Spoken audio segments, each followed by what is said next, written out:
Hi everyone, and welcome to episode 24 of the Wool Jewel podcast. I'm your host Caitlin, and this is my knitting podcast. Today's episode should be pretty fun. I have a few works in progress to show, a couple new finished objects, and fingers crossed my husband might be on to talk about his new knitting project as well. If you want to get in touch with me, you can leave a comment below here on YouTube, or you can find me on Instagram as @WOOLJEWEL. I'm also WOOLJEWEL on Ravelry, and we have a Ravelry group called WOOLJEWEL Podcast. That will all be listed below. So the Ravelry group is the best place to get in touch with other people who are also viewers of the podcast and knitters, and we have a couple fun knit-alongs going on right now, so that's where you will find all the info for all of that stuff. So before I get into the actual knitting content of the episode, I want to talk a little bit about my podiversary. I want to say a huge thank you to anybody who has been watching, subscribing, and interacting with me. It has been so much fun, and I'm really glad I started doing this last year. That being said, I am thinking about expanding my YouTube channel a little bit. I'm wondering if there's any interest for different kinds of videos, like tutorials or reviews or more personal life stuff. I don't know. I just kind of want to see what you guys are interested in seeing, so I will put a thread in my Ravelry group, and if you guys could do me a huge favor and go in there and let me know something that you really like about the podcast, because if there's something you guys are really enjoying, I want to make sure I keep doing it. And then also maybe something else you'd like to see from me that I haven't done, or something that I've done before that I kind of stopped doing, because I know I've kind of been like all over the place with segments on my episodes and stuff. So yeah, just let me know what you like, and then what else you might want to see from me if you're interested in other types of videos. That would be really helpful for me. To have a little bit more direction and kind of things to aim for the channel this year. Just as a little incentive, I will do a drawing before the next time I film from that thread, and I will purchase a pattern on Ravelry under $12 from a random drawing from that thread. So if that's any incentive to help me out. Okay, so that's about it. I am going to let you guys know some knit-along information, and then I will jump into finished objects. So I have two knit-alongs going on right now. One of them is the Clean Slate knit-along. This is going to run through the end of March, and this is just a knit-along to finish all of your works in progress from last year, or even the year before, or way back when. Doesn't matter when you started it, as long as you started it before 2018. We're gonna try to finish up a good chunk of old languishing works in progress, and then if you aren't able to finish them, or you don't want to finish them by March, I challenge you to frog them and repurpose the yarn. If you have a sweater you started last year and you decided you don't really want to put in the effort to finish it before March and you frog it, that counts as an entry in the thread. So kind of a cool knit-along. I'm not sure I know any other knit-along that will let you enter nothing. If you frog your project, it counts. So put it in the thread, and I've also been talking with my friend Emily from SlowFashionRebel on YouTube. I think she used to be the String Theory podcast, and then she changed her name because that was the same name as a yarn dyer or something. Anyway, she changed her name. So if you have seen her before, she's now SlowFashionRebel. But I met up with her after Rhinebeck when I went to New York City for a couple days, and we had lunch, and it was super fun. She's awesome, so check out her YouTube channel, and she's gonna be co-hosting this knit-along with me. We talked about doing a knit-along way back in October, so now we're doing it. So she's joining me on this, and yeah, I actually have a couple projects for this knit-along that I'm going to show you today.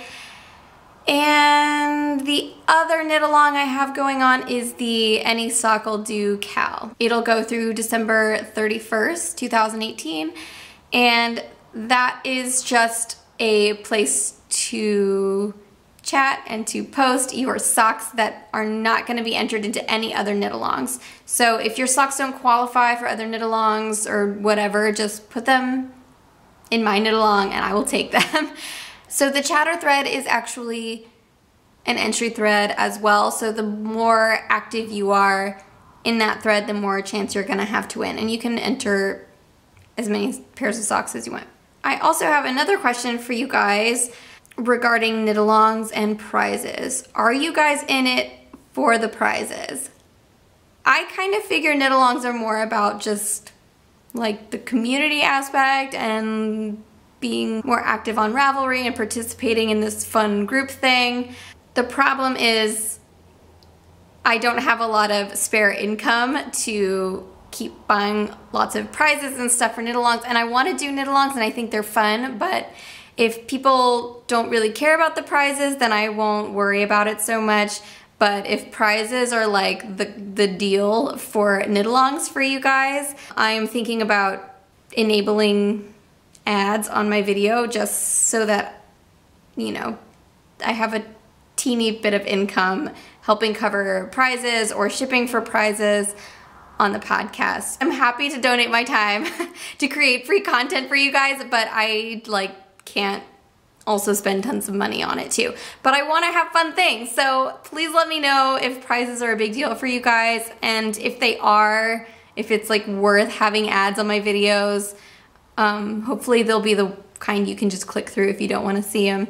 But anyway, okay, I'll stop talking about it and I will get into the fun stuff. Here are my finished objects for the week. First finished object, like I said, I had a couple things for my clean slate knit along done, and this is one of them.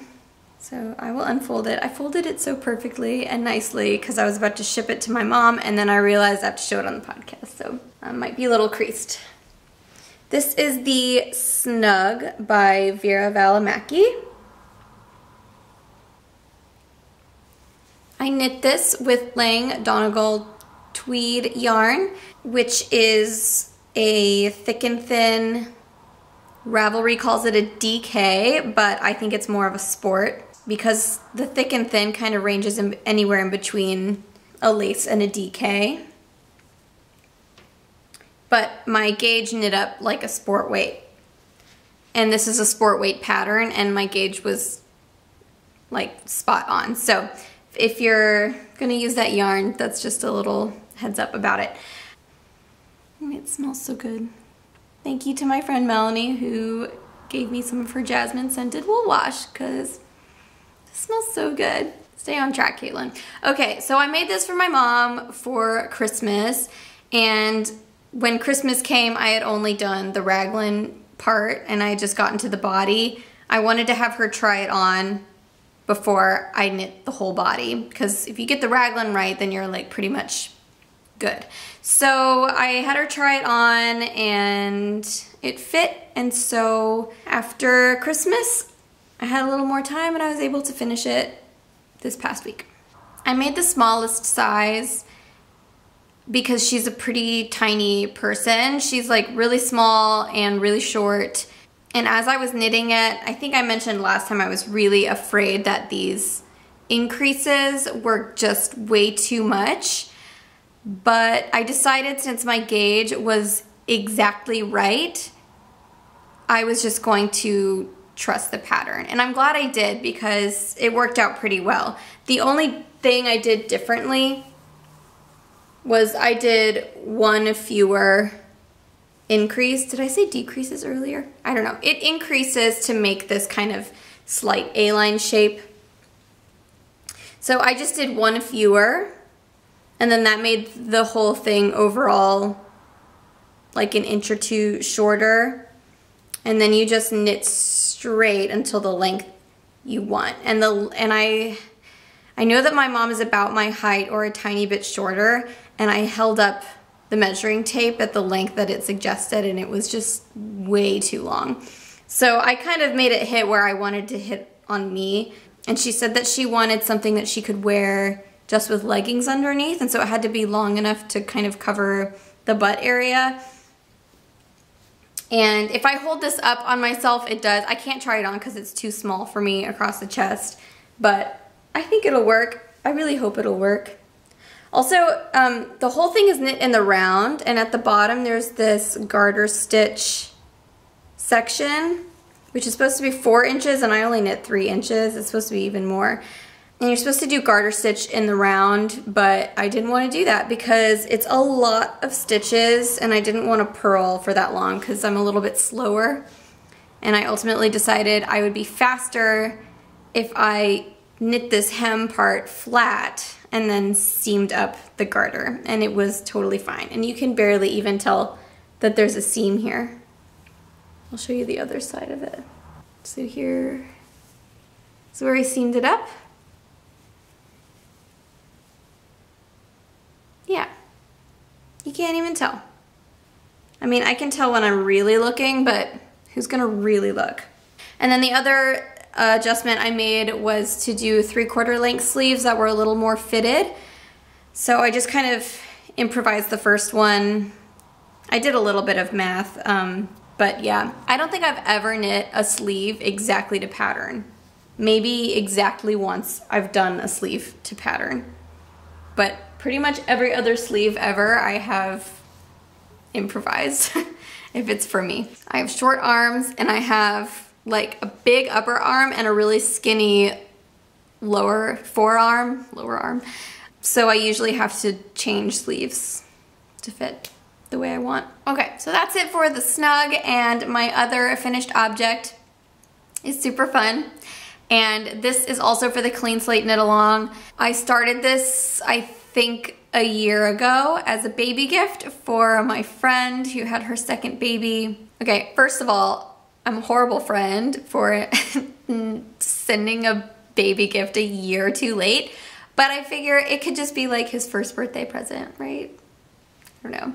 Anyways, she told me that his bedroom was a like woodland creature theme, and so I decided to get one of these kits from Sincerely Louise on Etsy.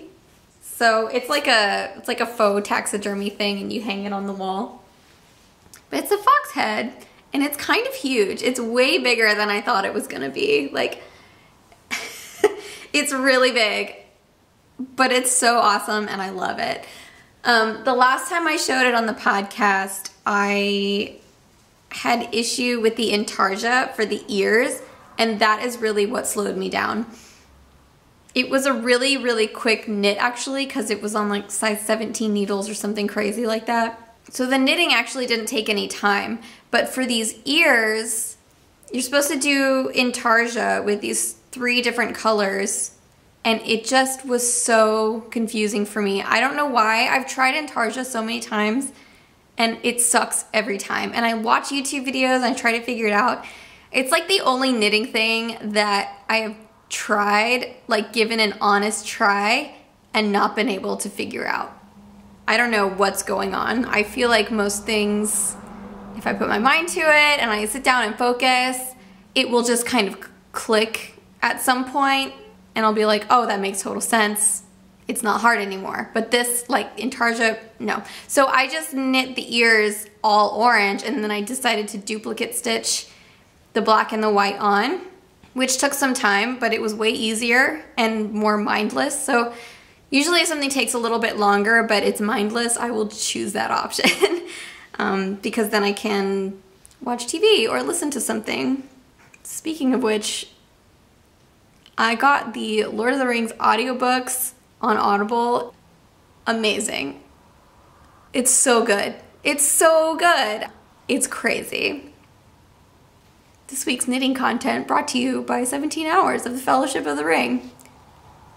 Legitimately. It's so good. And like the first couple days I had already listened to 12 hours of that book. I think that listening to it is like so much more enjoyable than actually reading it. It's been great.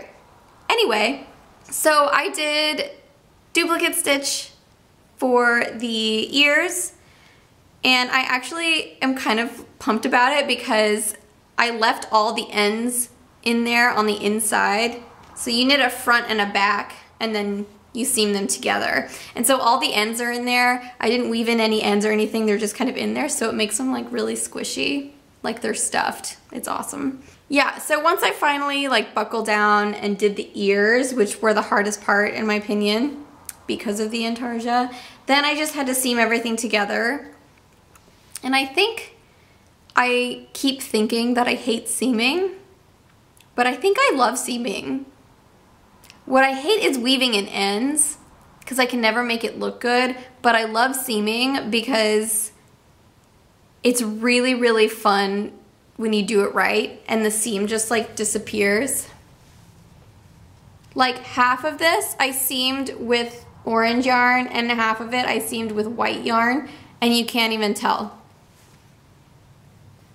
I think that doing invisible seams is like super fun, and it's really awesome to see it come together. I don't know, seaming is fun, I'm just gonna say it. So that actually like was not so bad. I was putting it off because I thought I hated seaming, and then I was doing it. I was like, this is great. And I was seaming a sweater last week, and I was like, this is actually kind of fun. So that's my official stance on seaming.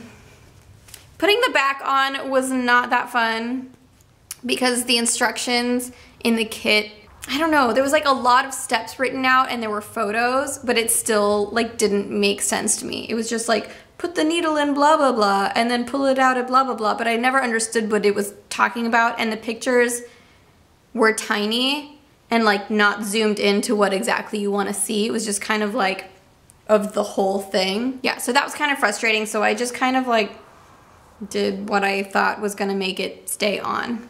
And it's not like it's gonna be jostled a lot because hopefully it'll just be sitting on the wall. But yeah. The kit was overall a fun experience. I really like that it comes with everything you need. And like I was even worried about running out of orange yarn because I used more than I was supposed to on the ears because I decided to knit them completely orange before adding the colors.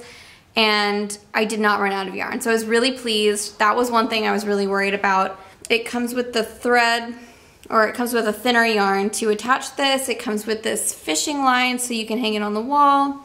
It really just comes with everything. The eyes, and you have an option for it to come with needles, but I just wanted to use my own needles, so I opted out of that. But I think the kits come with straight needles, which is another reason why I didn't want them. But yeah, I will link the Etsy shop below. It's called Sincerely Louise, and she has lots of different animals. I really, really love the dinosaur ones. They're so cute. So, yeah. I'm really sorry it took me a whole year to make you, because they're so cute. That's all I've got for finished objects today, except that I will mention what I'm wearing since it's technically an FO. I made this shawl. This is the Vertices Unite shawl in, I think, April of 2016. It was my very first shawl ever, and probably my first project that used fingering weight, and so my first project on like size US 4s. So this was kind of a big deal for me. This is the project that made me not scared of knitting fingering weight projects, because before I was always really intimidated by that and thought that it would just take so long because the stitches are so tiny, and that ended up not being a big deal at all. I really like how modular it is. All the little sections made it feel like it was going by really fast. And this isn't even a shawl that I was like particularly excited about before knitting or something that I really wanted. I just was on Instagram one day and Stephen West posted that he was having a Vertices Unite knit along, and I was like, okay, I'll do it. I have yarn, I'll do it. And so I just cast it on. It was like so weird and really atypical of what I usually do. So I'm really glad I did because I really like it. It's just kind of weird how that happens. Sometimes I cast things on a total whim and they end up being some of my favorite stuff. So I'm wearing this today for a really specific reason. You guys might remember my husband Ben. He was on the podcast a few episodes ago to share some socks that he made for me. It was like his first real knitting project, and he loves this shawl so much. He wears it all the time, and so he decided that he was going to make his own in some different colors that he was more excited about. That's why I was hoping to have him on today, because he actually finished the I-cord bind off last night, and he is in the process of weaving in the ends on his shawl. So I really, really hope that he'll come home and we'll have some time to get him on here to talk about this. Okay, works in progress. Last episode, I showed a lot of works in progress, like my Marled Mania leggings, and what else did I show? I don't know, I showed like the Christmas stocking and the hat that I made for Ben that I was trying to figure out how I was gonna shrink it.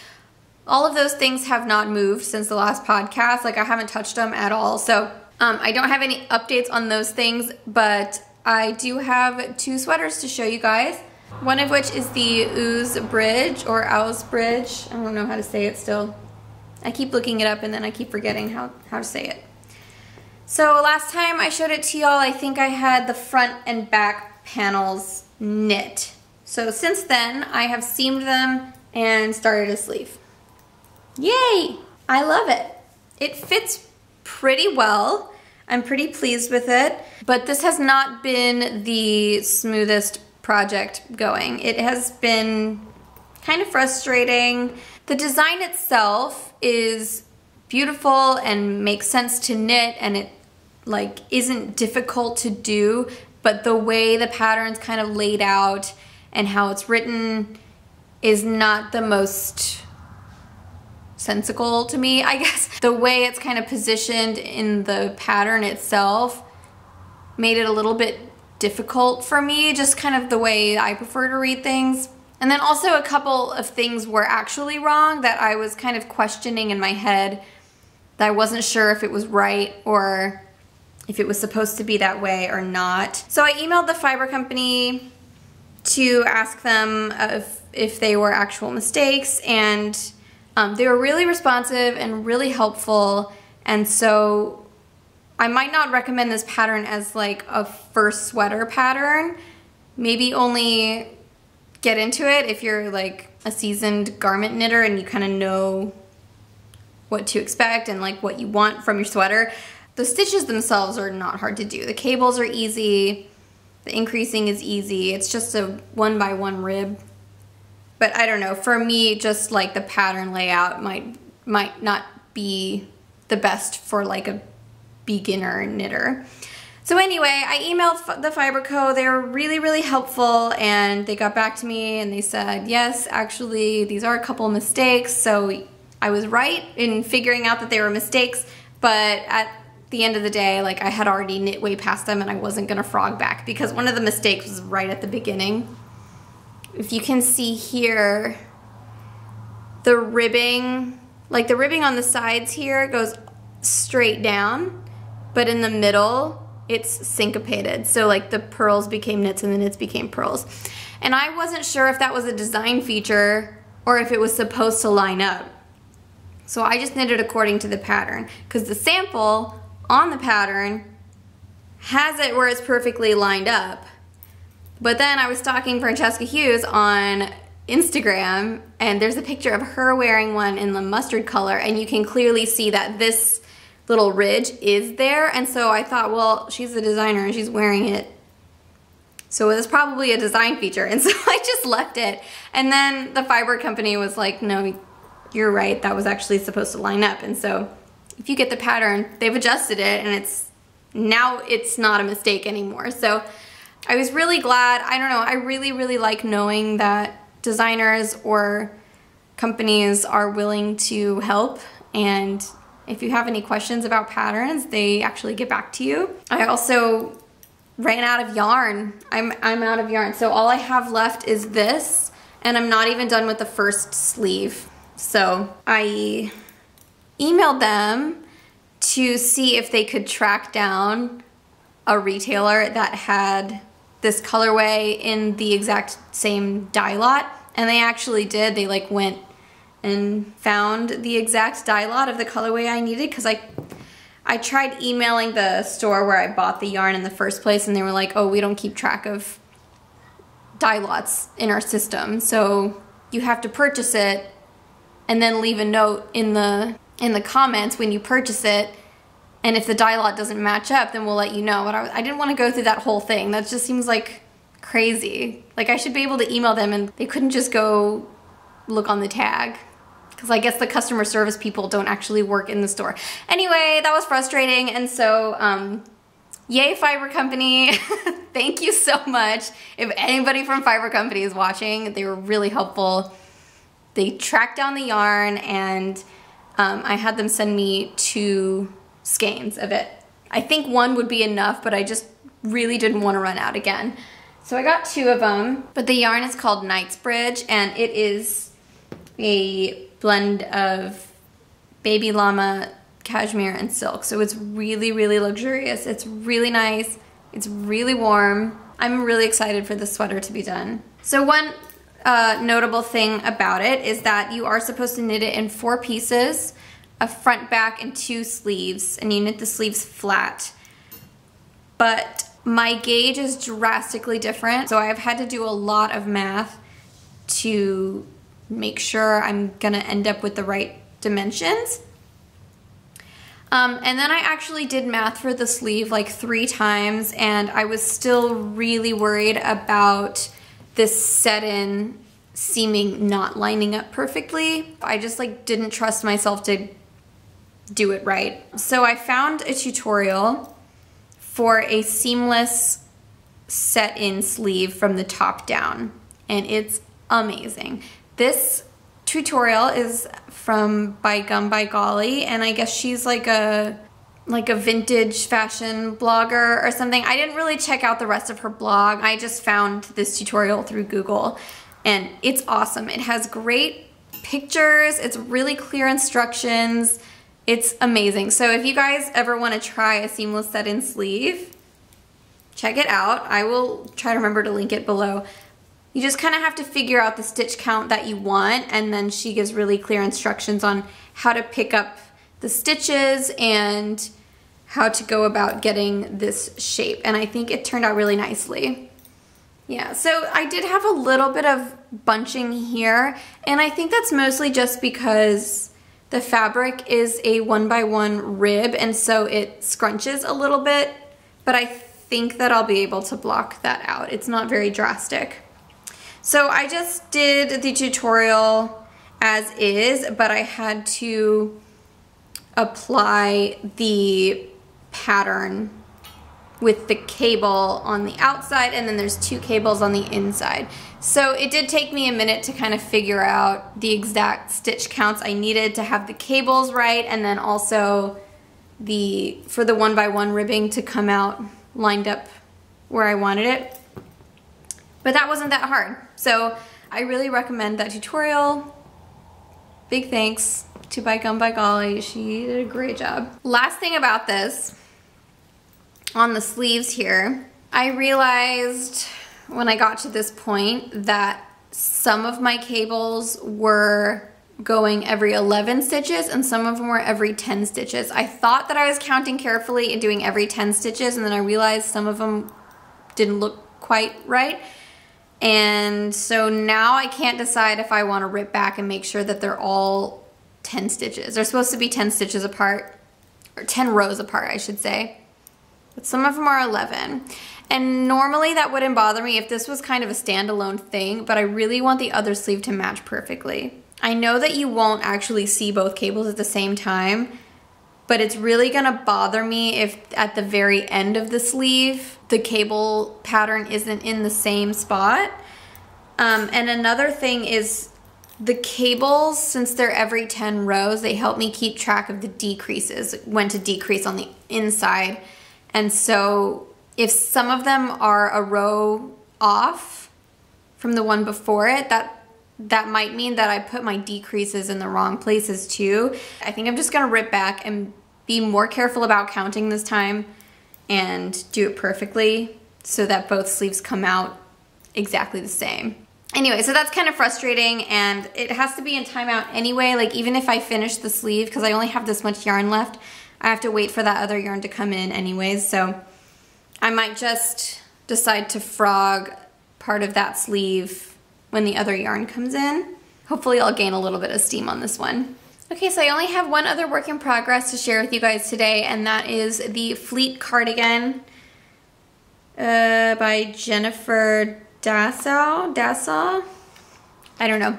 But this is a cardigan from the fall 2017 Knit Scene magazine. I've never knit a pattern out of a magazine before, and I'm kind of excited about it.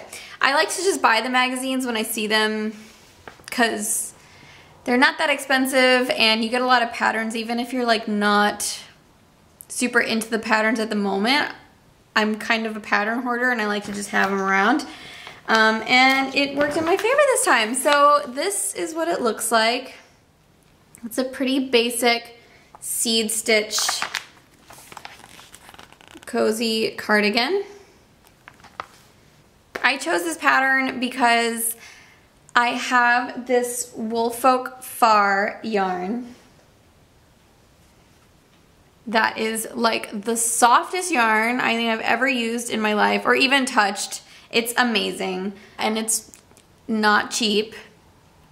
But before I moved to Germany, I had a 20% off coupon at this yarn shop, and so of course I'm gonna buy a sweater's quantity if I have a coupon, and so I went for like the most expensive yarn at the store. I've always wanted a sweater made from Woolfolk and I knew that I wasn't gonna ever get it unless I had some kind of a discount. So I bought 9 skeins of it, which really isn't that much because they're 50-gram skeins. It is a really lightweight worsted yarn, and so you get good yardage for what it is, but still I didn't have quite enough yarn to do a lot of the projects that I had in mind. And I got this yarn over a year ago, so I didn't want to risk just buying more and having it be a slightly different color, being a different dye lot and stuff like that. So I just kind of let it sit in my stash for a while until something popped up, and I really wanted to cast on a new sweater this week, and I have like lots of sweater quantities sitting around, but I just like couldn't find the perfect pattern for the perfect yarn. So I was like, I'm just gonna look in my magazines and see what I already have. I knit up a swatch for something else actually on size 8s with this yarn. And then I just kept going in the swatch, but I switched it to seed stitch, which is what this cardigan is, and my gauge was perfect. And I was like, okay, this is a sign, so I'm just gonna cast on. I already had the needles out, already had the yarn out, already had a swatch. So yeah, I casted it on, and you know what? Part of me wanted to save this super, super special fancy yarn for a super, super special pattern, but I don't believe in having to do that anymore. I think if the yarn is super special, it's already a special project. And since it's so soft and squishy and amazing, I think that it's actually better that it's going into a more simple design. I don't know, I think it'll be more wearable, and for me, this yarn is more just about like being really cozy in something and not like showing it off. But yeah, it's a really pretty burgundy color. And this is how much I have. I'm kind of at the point now where just to make sure I don't run out of yarn, I really shouldn't, because according to the pattern, I'm supposed to have an extra skein, having 9, because it's supposed to only use 8. But I'm still a little worried about it after how my other sweater's going. I just feel like I'm gonna run out of yarn all the time. So I think I'm just gonna leave this on some scrap yarn, leave these live stitches at the bottom, and knit the sleeves first, so I can have the sleeves where I want them, and then I can go back and add as much length as I want, and then once I finish the length, then that's when you do the collar. So I think that that's gonna be my plan, because I kind of don't know how long I want it, but I do know how long I want my sleeves, so I'm gonna do the sleeves first. And this is 2 days of knitting. Yeah, Thank you, Lord of the Rings audiobook. That's like all I did the past 2 days was knit this thing and listen to Lord of the Rings. Been having some weird dreams too. Okay, Ben made it home from work and he's here to talk about his shawl. I just finished it last night. It was almost finished. I still have some ends to weave in and I have to block it, but I don't really understand why I have to block it. Why do I have to block it? Why do you have to block it? You don't have to do anything. Especially because it's just going to be around my neck. Well, that's right. Well, I think blocking just kind of makes everything more even and gives it a nice finish. Because you don't knit perfectly. But then once you block it, it gets the fibers to stay where they are and they kind of, all the stitches lay more evenly. Okay. And see how this, like there's a section here that's a little bit wobbly. Do you see that? It's kind of bubbling. Oh, you're right. It does it. Okay. Yeah, so you might have like knit a little bit looser there, but blocking will make it lay flat. See, Caitlin's a very good teacher. Also, after you weave in your ends, it's good to block it so that the ends don't run the risk of coming out.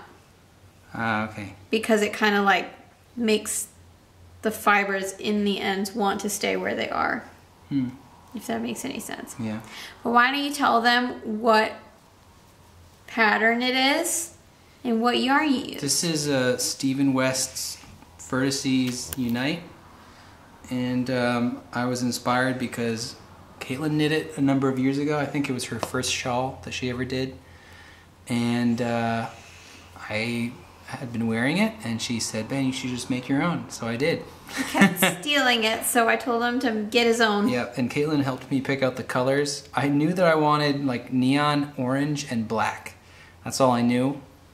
But Caitlin helped me pick out this turquoisey bluish, and then this really fun speckly one, which I really like. And the orange in also, I don't know if you can see it in the white, there's also little splotches of... Hold it up closer. Yeah, there's little splotches of yellow and orange. So the orange is kind of throughout, which is really cool, except for in the blue or turquoise. So the speckle one kind of ties everything together. Right. Yeah. Yep.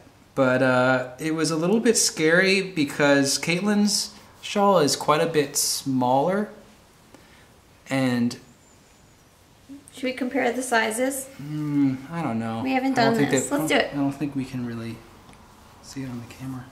Well, we intended to knit the same size, and I think I knit the large one way back when, but my gauge was so tight back then that it ended up being smaller than it was supposed to be. Oh, shoot. I did it upside down. Did we do like a mirror image? Yeah, we did. Wait, no we didn't. No, we didn't. That's right. Okay. Oh, it's They're pretty close. Here, hold that end. Why does yours feel smaller then? So our gauges were really, really different. I had a really tight gauge, but I knit the size large, and so the measurements are smaller than it was supposed to be. And Ben had a much looser gauge, so after we knit this very first section, which is the stripy one, we realized how much bigger his was than mine, and then we realized the whole shawl was going to be way, way bigger.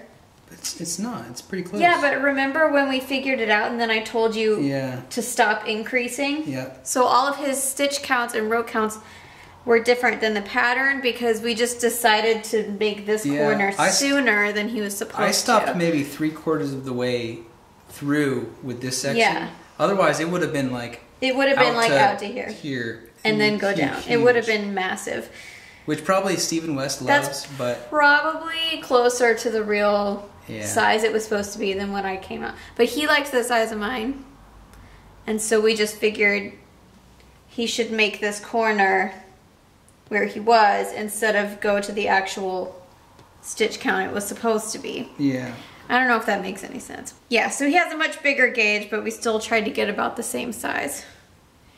And I think what was hard for this one, it took me a little over 3 weeks of like intense knitting. I just like couldn't stop doing it. Like I think multiple times we would be out somewhere at night, and I'd say to Caitlin that I really just wanted to go home and knit. It's not that I like love knitting, it's just that I really wanted the shawl. So I just couldn't stop doing it because I could. The farther I got along, the more I could see what it was going to look like. And you just wanted the thing. And I just wanted it. But that's why I knit. I keep telling him, you love knitting and you're a knitter. But he's like, no, I don't love knitting. I just want to have the thing. And I was like, why do you think I knit? That's why I knit, just because I want the thing. Yeah. I mean, I do enjoy watching TV and knitting and relaxing and stuff, but like, the real reason I knit is so I can definitely the have hardest the part was like getting to this really thick section right in the middle where there's, I forget how many rows there were or stitches there were, but it's certainly a test of patience. Because, well, it's garter stitch too, so it's all knit stitches, so it can get kind of boring. Yeah. I feel like it's taking a long time. And the other thing that happened, like maybe 3/4 of the way through the first section, was the needles started to get weird. Oh yeah, so I wanted to bring this up because I don't know if this has happened to other people, but he was using my Addy Turbo needles, which I think was the same exact pair I used to make mine. And let me show you what happened to them. They got really tarnished, which has never happened to me. I'll show you compared. So this is brand new out of the package. I just got it in the mail like yesterday.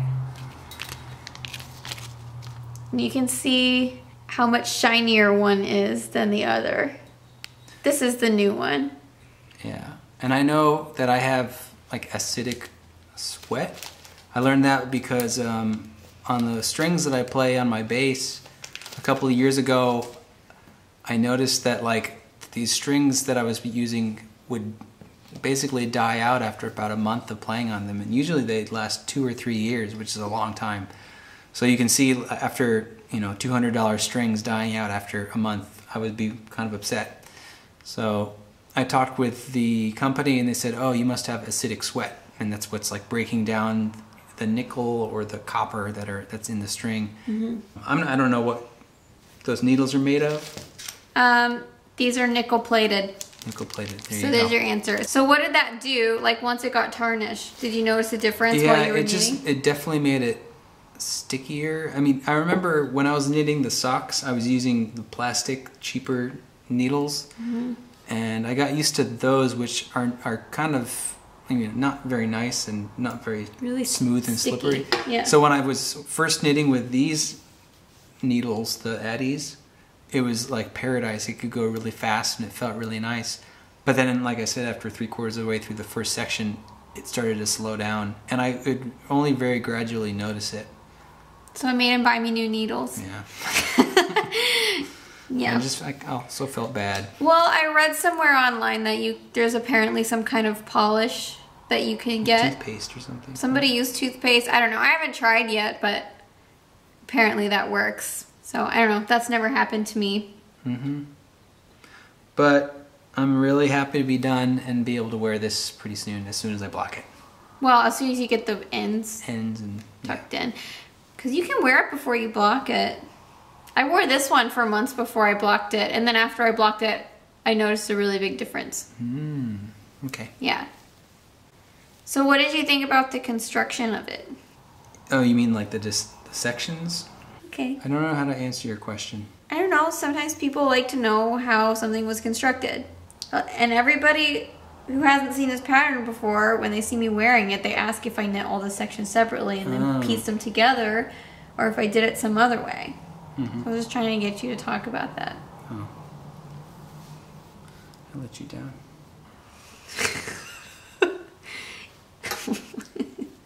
Ben doesn't know how to talk about knitting yet. He just follows the pattern. Well, mostly I just ask you what... I have to interpret the pattern. I ask you what to do next, and then you say, look at the pattern, and then I don't know what to do. And then you say, look at the pattern. I'm trying to teach you how to read a pattern instead of just ask me what to do all the time. But you're such a valuable resource, and I can ask any question at any time. Okay, is there anything else you want to say about it? Just that I'm glad that I'm done. Okay.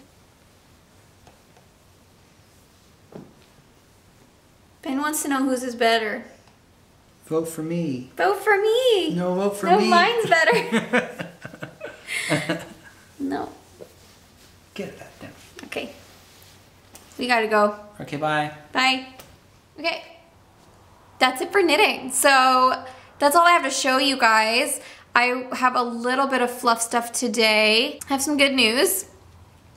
I am in the beginning stages of putting together my first pattern. I've never written a pattern. I've like designed a lot of things, like knit things without patterns, but never actually went back and wrote them down. So I decided to write down a pattern for these leg warmers I knit last year. And I gave them away as a gift, so I don't have them with me, so I'm really sorry I can't show them except for a picture. Maybe there's a picture here. If anybody's interested in testing my leg warmers pattern, like if you wanted to make some leg warmers anyway, and you want to use my pattern for it, that would be awesome.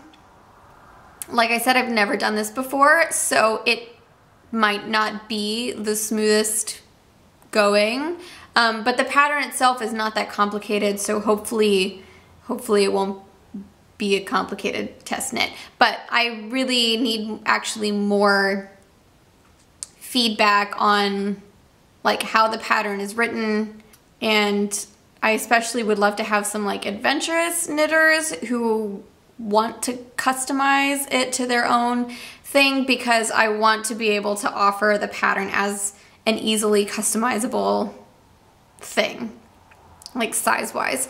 So if you want to test it, let me know. I only have like adult size right now. Eventually I would love to have a children's size option also. Yeah, that's about it. So let me know if you want to make some leg warmers. I think I will put up a thread in my Ravelry group if you want to let me know if you're interested. The only thing I ask is that you are a fairly quick knitter and that you are somewhat active on social media, like on Instagram and or Ravelry, because I just want to make sure I get timely responses and that there will be some nice photos and project pages when you're done. So yeah, should be interesting. We'll see how that goes. And the only other thing I wanted to mention is that I will be at Edinburgh Yarn Festival in March. I'm really, really excited. I've been to Edinburgh before for vacation. I went the week after the Yarn Festival last year. So I'm actually going to the festival this year, and it's like the week before my 30th birthday. So I'm kind of sandwiching my 30th birthday in between two trips. I have Edinburgh the week before, and then the week after my birthday, Ben and I are going to Iceland, and I'm really excited.